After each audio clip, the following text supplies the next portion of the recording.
warahmatullahi wabarakatuh. Alhamdulillah, salatu wassalamu ala rasulillah wa ala alihi wa ashabihi wa mawalah wa la hawla wa la quwata illa billah. Wa asyhadu an la ilaha illallah wahdahu la syarika lah wa asyhadu anna Muhammadan abduhu wa rasuluh sallallahu alaihi wa ala alihi wa ashabihi wa tabi'in wa man tabi'ahum bi ihsanin ila yaumil qiyamah. Allahumma alimna bima yanfa'una wa anfa'na bima 'allamtana wa zidna ilma. Allahumma la sahla illa ma ja'altahu sahla wa anta taj'alul hazna idza syi'ta sahla. Amma ba'd. Kaum muslimin jamaah salat maghrib Masjid Al-Ikhlas Jatimulyo rahimakumullah, yang semoga senantiasa Allah subhanahu wa ta'ala muliakan dan rahmati. Alhamdulillah, petang hari ini kita kembali berjumpa untuk melanjutkan mengkaji hadis-hadis yang terdapat di dalam kitab Al-Arba'una Qalbiyah, dan kita sampai pada hadis yang ke-37. Saya ulang yang kemarin sudah sempat kita bacakan. An Abi Inabah Al-Khawlani radhiyallahu anhu anin Nabi sallallahu alaihi wasallam. Dari Abu Inabah Al-Khawlani, yang semoga Allah meridai beliau, dari Nabi sallallahu alaihi wasallam, dia bersabda, Inna lillahi aniyatan min ahlil ardi wa aniyatu rabbikum qulubu ibadihi salihin wa ahabbuha ilaihi alyanuha wa arakkuha. Sesungguhnya Allah subhanahu wa ta'ala memiliki bejana-bejana dari penduduk bumi ini, dan bejana-bejana Rabb kalian, wadah-wadah Rabb kalian adalah hatinya para hamba yang soleh. Dan yang paling dicintai oleh Allah subhanahu wa ta'ala di antara hati-hati para hambanya adalah yang paling lembut dan yang paling peka.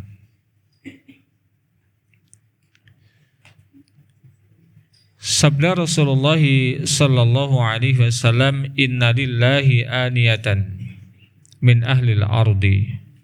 Sesungguhnya Allah subhanahu wa ta'ala memiliki wadah-wadah pada hambanya yang ada di bumi ini. Ya, aniyah merupakan jamak dari ina, yaitu wahuwa wi'a'u syai', wadah sesuatu. Ya, wadah sesuatu. Wa aniyatu rabbikum, dan wadah Allah subhanahu wa ta'ala Rabb kalian adalah qulubu ibadihi sholihin, hatinya para hamba yang soleh. Maka aniyatu rabbikum, ya, ini adalah wahadhihi idhafatu tashrifin, merupakan bentuk penyandaran. Jadi kalau di dalam ilmu nahwu itu ada istilah idhafah. Ya, ada istilah idhafah. Wa hadhihi idhafatu tashrifin. Idhafah itu maknanya adalah penyandaran. Dan nanti ada mudhaf ilaih, yaitu ada yang disandari. Dan ada mudhaf, itu yang disandarkan. Wa aniyatu, ini adalah mudhafnya, yaitu sesuatu yang disandarkan. Rabbikum, itu yang disandari. Nah, maka bentuk penyandaran aniyatu rabbikum ini adalah idhafatu tashrifin, yaitu bentuk penyandaran dalam rangka untuk memuliakan, ya, untuk memuliakan. Sebagaimana firman Allah, sebagaimana sabda Rasulullah sallallahu alaihi wasallam, Inna lillahi fil ardi buyutan. Sesungguhnya Allah subhanahu wa ta'ala memiliki rumah-rumah di bumi ini, ya, memiliki rumah-rumah di bumi ini. Wa buyutu rabbikum, dan rumah-rumah Rabb kalian fil ardi, di bumi ini adalah al-masajidu, ya al-masajidu. Maka di sini juga ada penyandaran, yaitu buyutu rabbikum. Ya. Ini sama, maknanya adalah bentuk pemuliaan. Bahwa masjid-masjid itu merupakan tempat yang dimuliakan oleh Allah Subhanahu wa taala karena dia dinamai sebagai rumah-rumah Allah Rabb kalian. Warawa Ibnu Abi Syaibah fil Musannaf.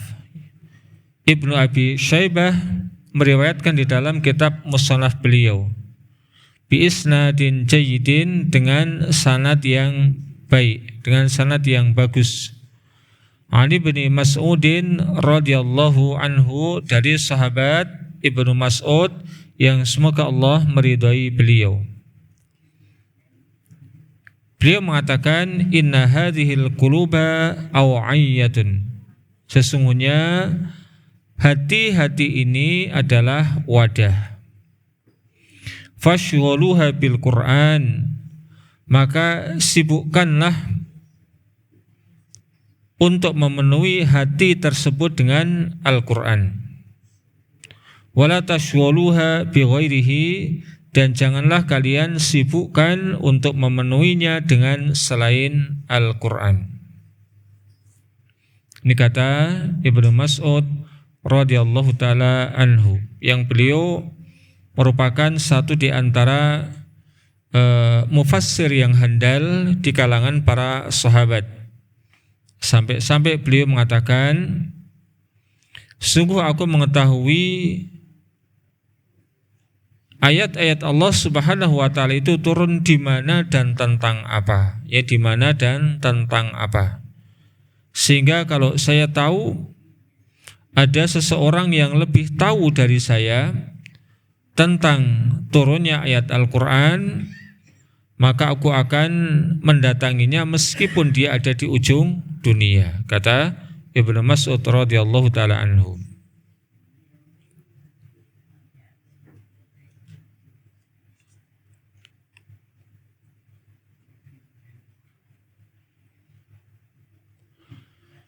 Kemudian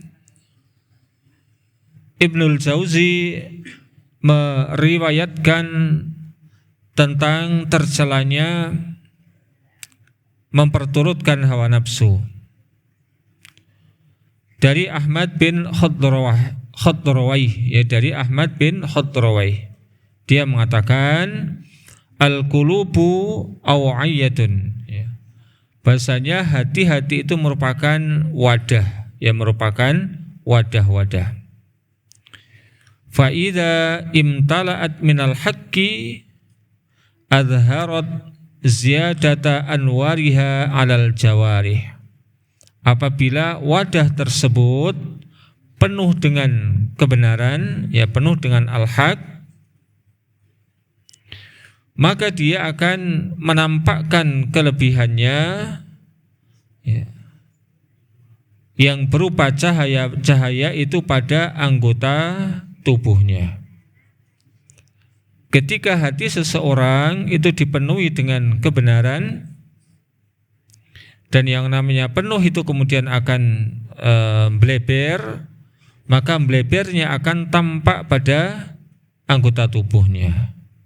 Dan sebaliknya, apabila hati itu dipenuhi dengan kebatilan, maka akan bleber pula, ya akan bleber pula kelebihannya, ya, yang berupa kezaliman itu tampak pada anggota badannya, ya akan tampak pada perbuatannya, akan tampak pada lisannya, sehingga terkadang hal semacam itu tidak disadari. Jadi tanpa disadari lepas kontrol, ya lost control.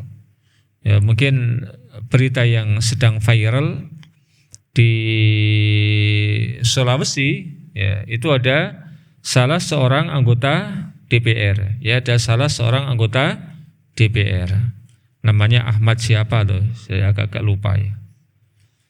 Nah, di luar kontrol dia sedang bersama dengan selingkuhannya, di mobil dia ngomong, ya karena memang hatinya kotor. Ya. Dia ngomong dia ingin menghabiskan harta negara untuk bersenang-senang, pergi ke Makassar, biar negara tambah miskin katanya. Ini anggota DPR. Jadi tanpa terkontrol, karena itulah yang memenuhi lubuk hatinya, maka melebar. Ya, tanpa kontrol. Demikian juga orang yang memang hatinya itu dipenuhi dengan kebaikan, dalam situasi dan kondisi yang lepas kontrol pun yang akan muncul adalah juga kebaikan.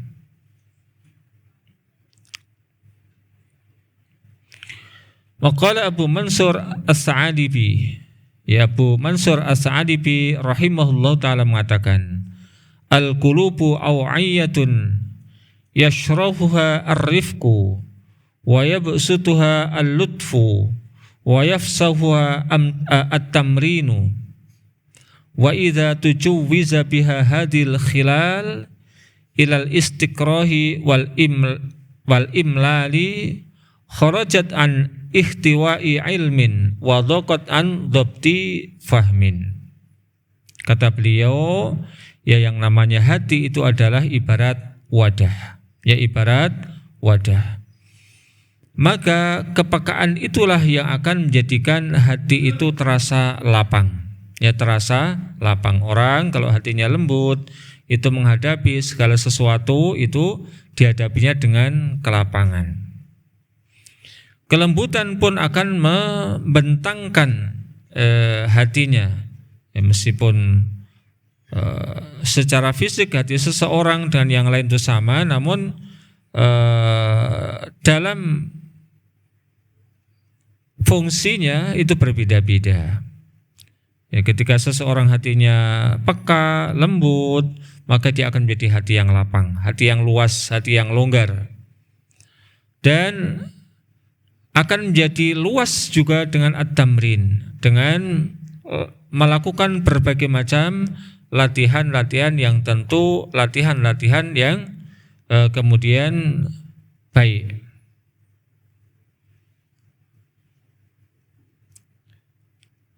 Nah, hati yang luas semacam itu, ya, hati yang luas, yang lapang, yang longgar, itu apabila dia tertutupi dengan berbagai macam hal hingga penuh, hingga penuh seluruh rongga yang ada, terkadang akan mengantarkan kepada kejenuhan, mengantarkan kepada sifat keengganan.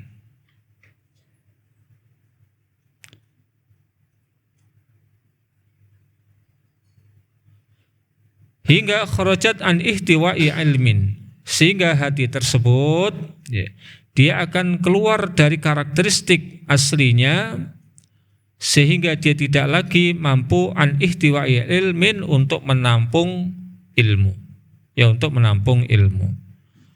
Ketika hati itu dipenuhi dengan berbagai macam hal yang akan menyibukkan hatinya,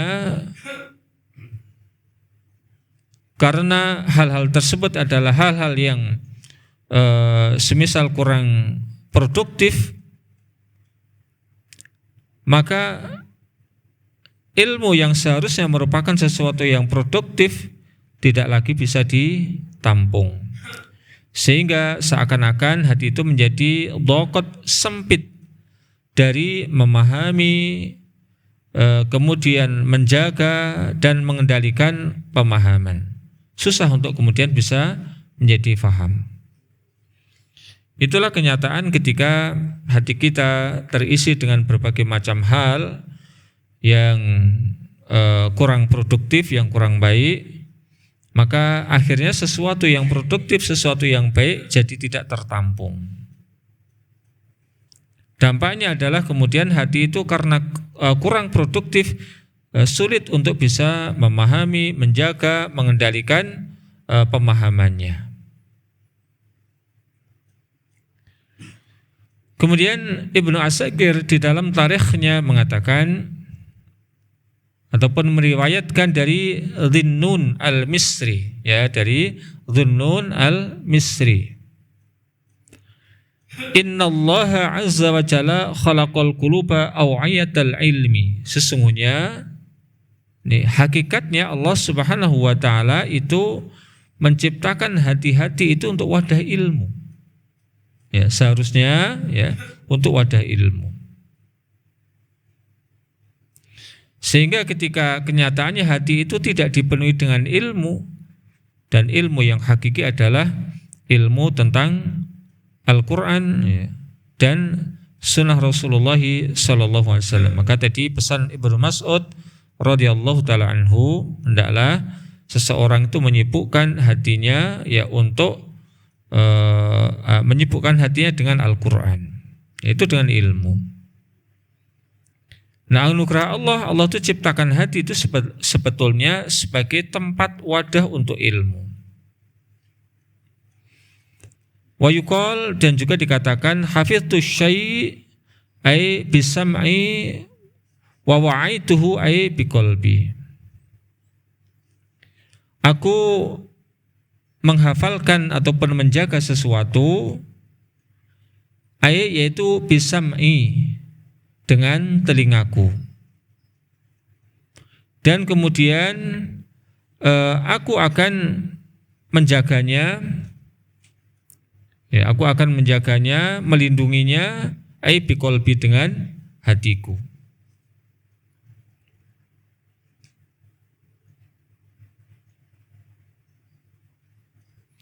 Abu Surah Al-Adawi mengatakan kepada Amr ibnu Sa'id rahimahullahu ta'ala, wa huwa yab'atsul bu'usa ila Makkah, yang ketika itu dia mengutus ya seorang utusan untuk pergi ke Makkah.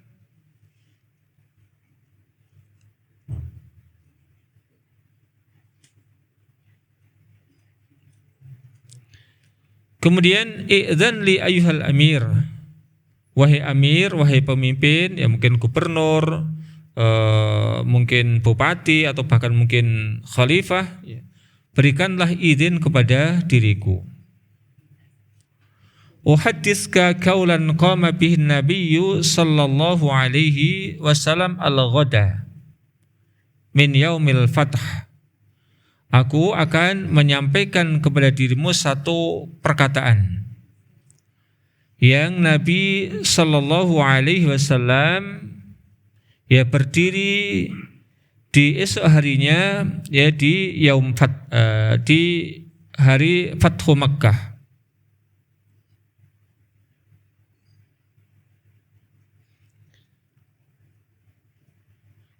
Yang surah Al-Adawi ini mengatakan sami'tuhu ya udunaya, ya uduna, ya, aku mendengarkan perkataan Rasulullah SAW ini dengan kedua telingaku. Wa wa'ahu qalbi, dan kemudian hatikulah yang menjaganya, hatikulah yang kemudian memahaminya, hatikulah yang kemudian mengolahnya. Wa absarathu ainaya, dan mataku yang kedua mataku yang melihatnya. Hina takallama bihi, pada saat Rasulullah sallallahu alaihi wasallam ya berbicara masalah tersebut. Cuman perbicaranya apa tidak disampaikan di sini. Ya, beliau hafizahullah taala Syekh Shalih Al-Munajjid ya ingin menyampaikan tentang fungsi hati, yaitu wa wa'ahu qalbi. Ya, di sini diriwayatkan oleh Imam Bukhari dan Imam Muslim. Kemudian Abu Bakar As-Siddiq radhiyallahu ta'ala anhu mengatakan, sami'at udunayya, kedua telingaku mendengar. Wa wa'a qalbi min Rasulillah sallallahu alaihi wasallam, dan hatiku kemudian menyimpan, mengolah, menjaga apa yang datang dari Rasulullah sallallahu alaihi wasallam yang didengarkan dengan telinganya tadi. Hadis riwayat Imam Bukhari dan Imam Muslim juga.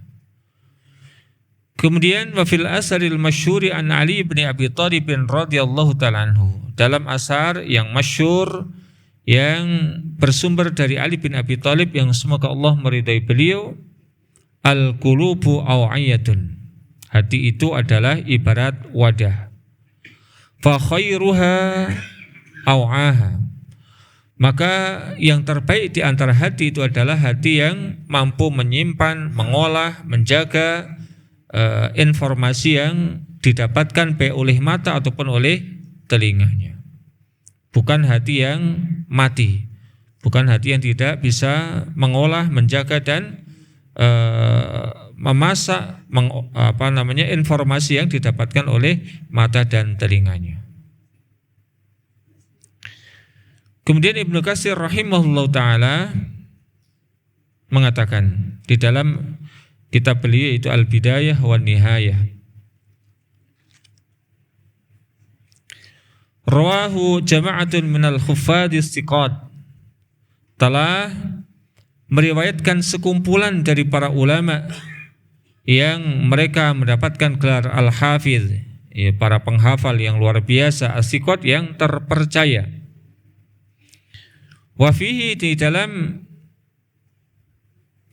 apa yang diriwayatkan tersebut ya, berupa mawa'idhu, wejangan-wejangan, nasihat-nasihat, wa kalamun hasanun, dan ungkapan-ungkapan yang indah. Radhiyallahu an qailihi, yang semoga Allah Subhanahu wa taala yang meridhoi orang yang mengatakannya ataupun menyampaikannya.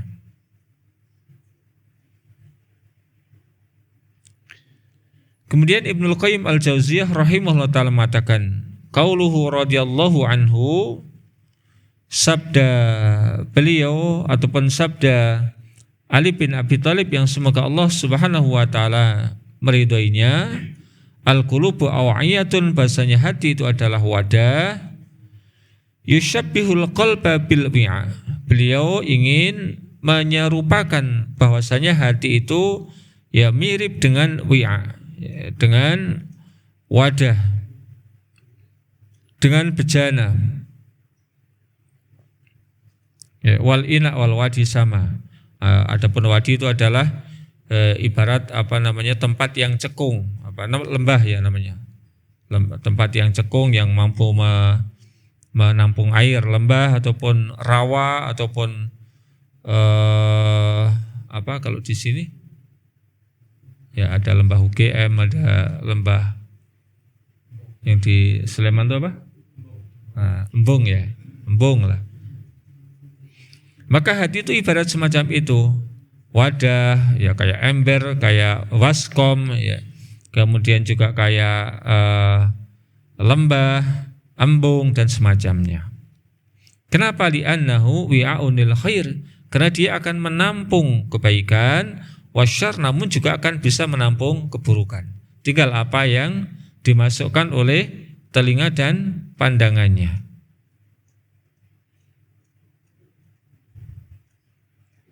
Fal qulubu awani mamlu'atun minal khair, maka hati itu merupakan awanun, sama ya, merupakan wadah ya, yang terkadang mamlu'ah minal khair, dipenuhi dengan kebaikan. Namun wa awani mamlu'atun minasyarr, terkadang juga wadah itu akan dipenuhi dengan keburukan. Sebagaimana perkataan sebagian para ulama masa silam, qulubul abrari taghli bil birri wa qulubul fujjari taghli bil fujur. Ya, ghalun itu kalau makna literatnya adalah umap, mendidih. Maka hatinya orang-orang yang baik itu dia mendidihnya dengan kebaikan. Artinya kalau mendidih itu kan dia kocak-kocak dan kemudian tumpah ya. Sebagaimana air itu kalau mendidih, dia yang semula di satu tempat itu dia tenang, namun begitu mendidih padahal dia tidak bertambah airnya, namun karena dorongan panas dari bawah yang kemudian bercampur uap, dia akan bergolak, maka kemudian akan muntah. Nah, muntahannya hati orang yang baik itu berupa kebaikan. Sebaliknya, muntahannya para pendosa, ya, hatinya para pendosa itu juga adalah berupa dosa. Ini sebagaimana ungkapan yang di depan tadi.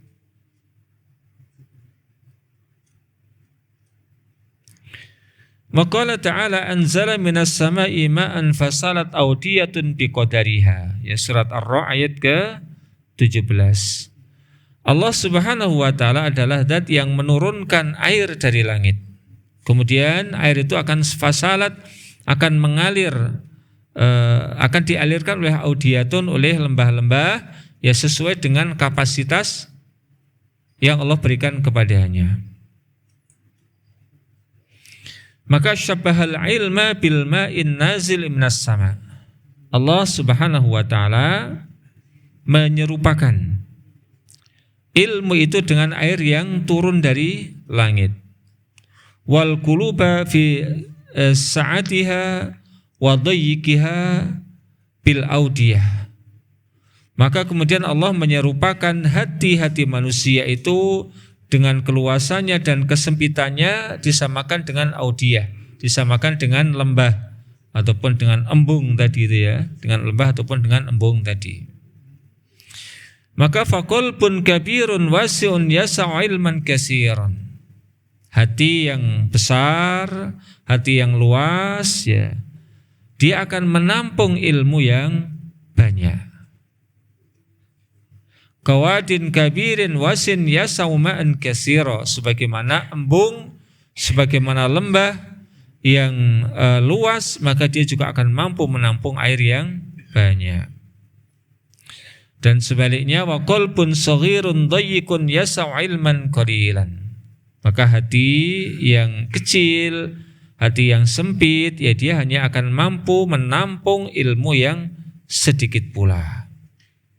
Kawadin saghirin dhayyikin yasau ma'an qalilah, sebagaimana embung, sebagaimana lembah yang ciut, yang sempit, maka dia juga hanya akan mampu menampung air yang sedikit. Walihada qala Nabi sallallahu alaihi wasallam, oleh karenanya Nabi sallallahu alaihi wasallam bersabda, la tusammul inaba al-karama fa innal karama qalbul mu'min. Janganlah engkau namai ainab, anggur itu, dengan al-karam. Yang dulu di awal-awal sudah kita baca ya. Janganlah engkau namai anggur itu dengan al-karam. Kenapa? Karena al-karam itu hatinya orang-orang yang beriman. Ya, memang banyak orang Arab itu mengatakan pohon anggur itu adalah al-karam. Fa innahum kanu yusammuna syajarul inabil karam, karena sesungguhnya mereka orang-orang Arab dan sekitarnya yang ketika itu juga sudah banyak tumbuh anggur di sana, ya. Mereka menamai pohon aina, pohon anggur itu adalah al-karam. Kenapa? Likasrati manafihi wa khairihi, karena begitu banyaknya kemanfaatan dan kebaikan yang ada padanya. Wal karam, maka al karam adalah kasratul khair, yaitu banyak kebaikan. Wal manafi', dan banyak kebermanfaatannya. Maka Rasulullah SAW itu adalah orang yang karam, dan karam beliau, kedermawanan beliau itu akan lebih lagi bertambah di bulan Ramadan. Lebih lagi karamnya bertambah pada saat Jibril ketemu dengan dirinya.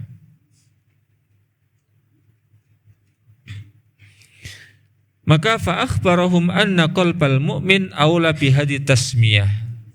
Dan kemudian baginda Nabi sallallahu alaihi wasallam menyatakan, menginformasikan bahwa hatinya orang yang beriman itu lebih layak untuk diberi nama al-karam ketimbang pohon anggur. Kenapa? Likasrati ma fihi minal khair, karena padanya begitu banyak kebaikan wal manafi' dan kebermanfaatan. Ya, orang kalau baik, orang itu kalau dermawan, orang itu kalau mulia hatinya, ya dia akan mudah kemudian menularkan kebaikan-kebaikan yang dimilikinya. Dan biasanya risikonya ya orang yang baik itu akan suka tertipu. Orang yang dermawan itu akan suka tertipu. Kenapa? Dia ngukur orang lain itu sebagaimana dirinya. Ya meskipun usahakan ya jangan tertipunya itu jangan berulang lah gitu. Ya. Si fulan ini kayaknya baik gitu ya. Baik, kemudian datang pinjam uang dikasih. Ternyata ngemplang. Ya, kalau datang lagi jangan dikasih. Tapi kalau kemudian mungkin datang orang lagi, dapat informasi dari yang pertama kali, ya datang lagi minjem, ngemplang lagi. Itu biasa orang tertipu ya gitu. Ya kalau kayak Rasulullah memang nggak suka minjemin, namun langsung ngasih tuh kalau Rasulullah. Kalau kita kan masih eman-eman ya langsung dikasih tuh. Kadang pinjemin dulu. Kepepetnya nanti kalau udah enggak dikembalikan ya baru dikasihkan. Walamma kana al-qalbu wi'aan. Nah, ketika hati itu diperumpamakan dengan wi'a, dengan wadah. Wal udhunu madkhala dzalikal wi'a, dan yang namanya telinga itu adalah jalan masuk sampainya informasi ke wi'a, sampainya informasi ke hati. Kana husnul ilmi mauqufan ala husnil istima'. Maka sampainya ilmu itu sangat bergantung, terletak pada baiknya istima', baiknya bagaimana seseorang itu mendengar dan memperhatikan. Ya, istima' lebih dari sekedar mendengarkan, ya mendengar dan memperhatikan. Mungkin kuping dengar, namun kalau sambil ngobrol ya jadinya tidak masuk ke hati. Ya kupingnya dengar, ini ada orang ngomong itu dengar, tapi mulutnya ngobrol sendiri, maka ya tentu tidak akan masuk ke hati. Itu namanya kurang bagus di dalam istima'nya.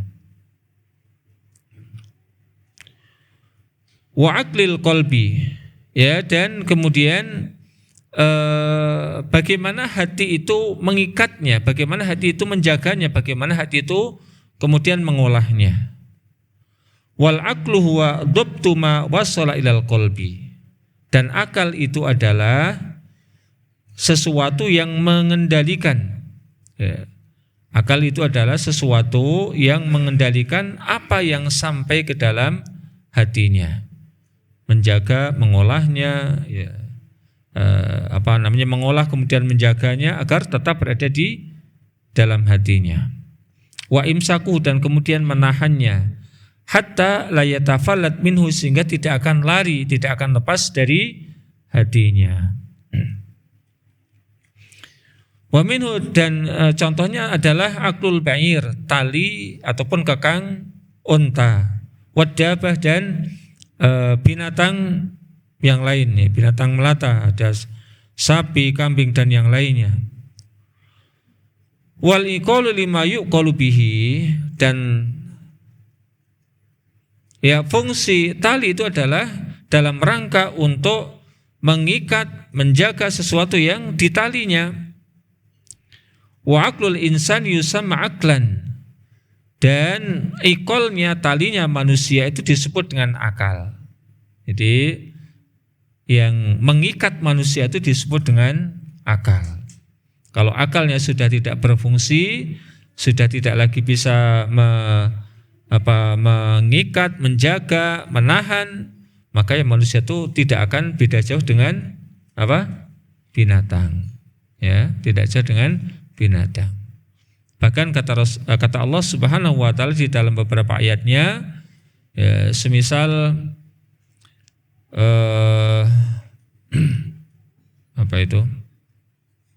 sesungguhnya dilemparkan ke neraka jahanam gasir minal jinni wal ins, lahum qulubun la yaqiluna biha wa lahum udhunun la yasma'una biha walahum a'yunun la yubsiruna biha ulaika kal an'ami bal hum adall.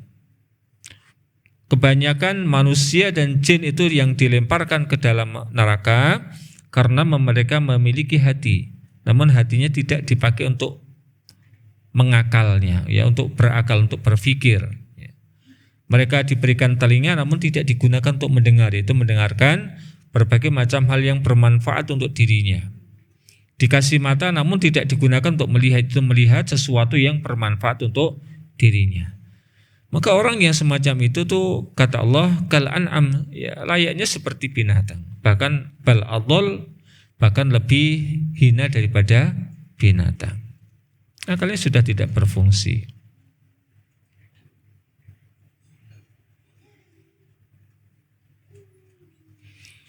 Kenapa sesuatu yang mengikat manusia itu disebut dengan akal? Li'annahu yaqiluhu anittiba'il ghayy. Karena akal itulah yang akan mengikat dirinya dari memperturutkan sesuatu yang salah, sesuatu yang sesat, wal halaki, dan kebinasaan. Walihada yusamma hijran, dan oleh karena itu pula terkadang akal itu dikatakan sebagai hijar, dikatakan sebagai batu. Kenapa? Li'annahu yamna'u sahibahu, karena dia akan menahan pemiliknya sebagaimana yamna'ul hijru ma hawahu, sebagaimana batu itu menahan apa yang ada di dalamnya, menjaga apa yang ada di dalamnya. Maka fa'aqlu syai'a khussu min ilmihi wa ma'rifatihi. Ya akal sesuatu itu lebih khusus ketimbang ilmu dan pengetahuannya. Ya lebih spesifik dari ilmu dan pengetahuannya. Kayak tadi, begitu banyak ilmu yang sampai ke hati seseorang, namun sejauh mana hatinya itu mampu mengakalnya. Sama-sama ilmu yang masuk ke dalam hati itu banyaknya antara A dan B, namun kemudian buahnya, dampaknya bisa berbeda. Karena apa? Perbedaan mengikolnya di dalam hati. Berbeda cara dia mengolah informasi yang masuk tadi. Li'anna sahibahu yakilu ma'alimahu fala yada'uhu yadhabu. Karena pemilik daripada akal ini, ya, akan yakilu, akan mengolah, menahan, menjaga apa informasi yang datang kepada dirinya, dan dia tidak akan melepaskan pergi begitu saja. Kama tuqalu dabatul lati yukhafu syuruduha, sebagaimana ya binatang itu diikat, kenapa dikhawatirkan dia akan lepas. Ya, dia akan lepas. Wa muraduna bil aqli al masdar lal quwwah al ghariziyah allati raqqabaha Allahu fil insan. Dan yang kami maksud dengan akal itu adalah al-masdar, yaitu dia sebagai bentuk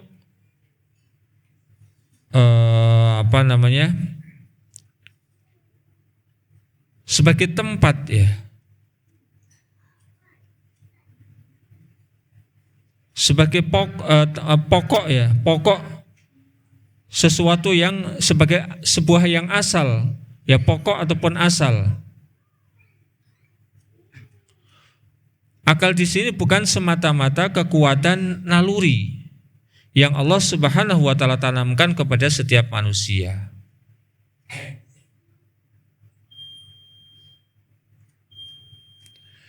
Fa khairul qulubi makana wa'iyan lil khair. Maka sebaik-baik hati adalah manakala hati itu menampung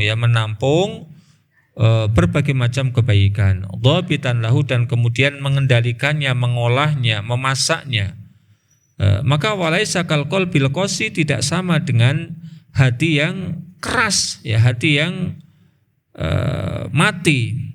Alladzi la yaqbaluhu, yang tidak bisa menerima, ya,